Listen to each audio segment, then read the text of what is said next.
Je m'appelle Lorena Martinez, j'ai 30 ans, je suis mariée. Je suis née à Medellín, Colombie.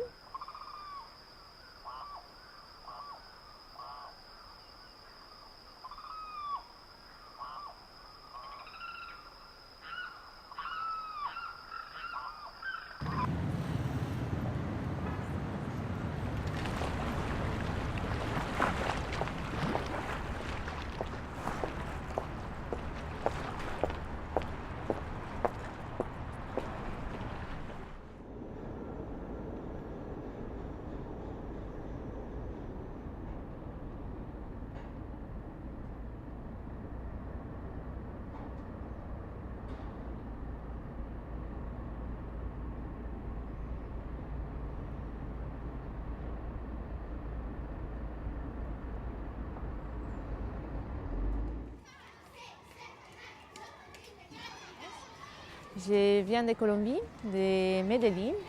Donc, pour ceux qui connaissent, c'est la vie de Pablo Escobar.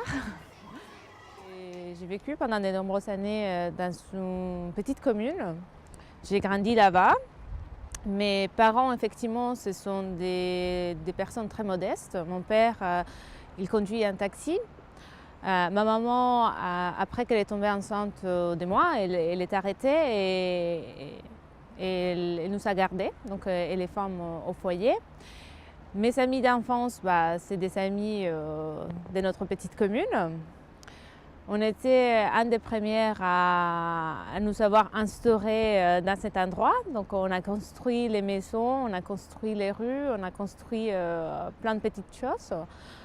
Mon enfance, elle est plutôt bien remplie, avec plein de joie. C'est une époque où on n'avait pas forcément Internet, pas forcément téléphone, donc on s'amusait comme on pouvait dans la rue, on jouait beaucoup. Alors mon quartier, effectivement, c'était un quartier modeste. Il y avait quelques violences, bien sûr, liées à beaucoup de paramètres, donc la drogue, bien sûr, parce qu'il y a dans ces quartiers, il y en a forcément. De temps en temps, on était interdit de sortir à partir des 19h, parce qu'il y allait avoir, je ne sais pas, les balayeurs qui allaient éliminer les personnes qui sortaient à cette heure-là. Mais on arrive et on apprend à vivre là-dedans.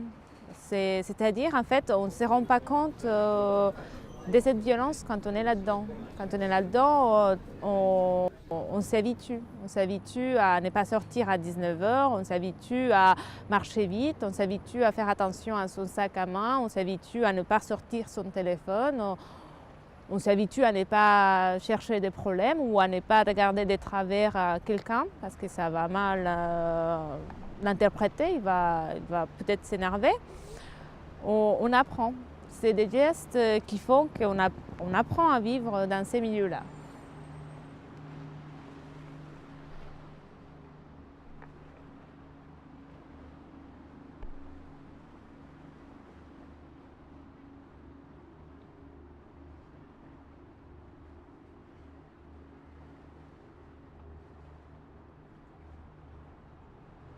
Alors, je suis arrivée en France en août 2009. Je suis arrivée pour faire un stage en biochimie à Lyon. Mon année elle a été validée et j'ai pu postuler pour une bourse doctorale. Donc j'ai tout de suite ensuite fait ma thèse. J'ai eu également l'opportunité d'aller aux États-Unis. J'ai fait des bourses. La bourse à l'époque ça s'appelle Exploradoc. Donc c'est une bourse pour permettre aux docteurs d'aller à l'extérieur. À Californie. Donc c'était tout à fait une autre ambiance. Et ça m'a permis aussi de me décider de rester vivre en France. Je suis retournée en France, j'ai fini ma thèse et j'ai trouvé du travail à Strasbourg.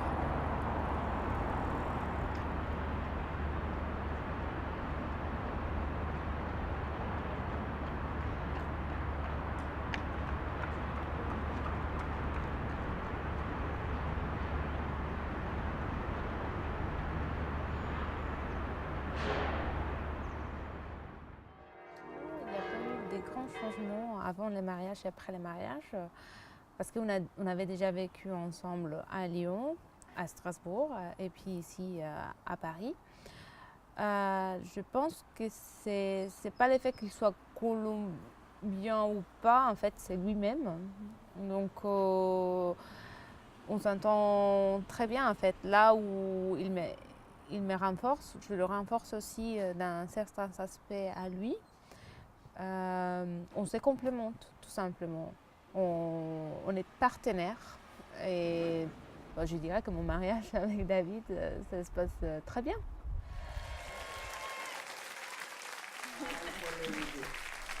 Moi, dis-toi que Luzari m'a appelé que maintenant elle va pas là où je vais loin chez le coiffeur, qu'elle va m'asseoir dans un endroit très, très bien. Ah, je vais continuer à aller là-bas. Un peu pour le même prix, c'est moins loin. Et c'est bon. Ah bah oui, c'est intéressant. On ira ensemble la prochaine fois. Oui, parce que de toute façon, tu payes trop pour... Bah oui, là, à chaque fois, je me fais avoir.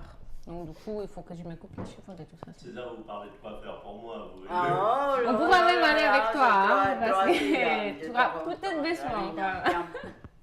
C'est trop acide. Waouh. Oui, je pense que dans chaque étape de la vie, on a des rêves et des défis à surmonter. Donc j'en ai plein encore, j'ai que 30 ans.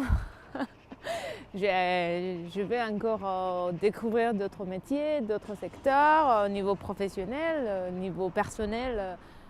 Je veux être maman. Donc quand on ne sait pas, mais bien sûr qu'un jour, j'aimerais bien avoir mes petits et puis les faire découvrir ou les transmettre une partie de ma culture colombienne, mais aussi tout ce que j'ai appris ici en France.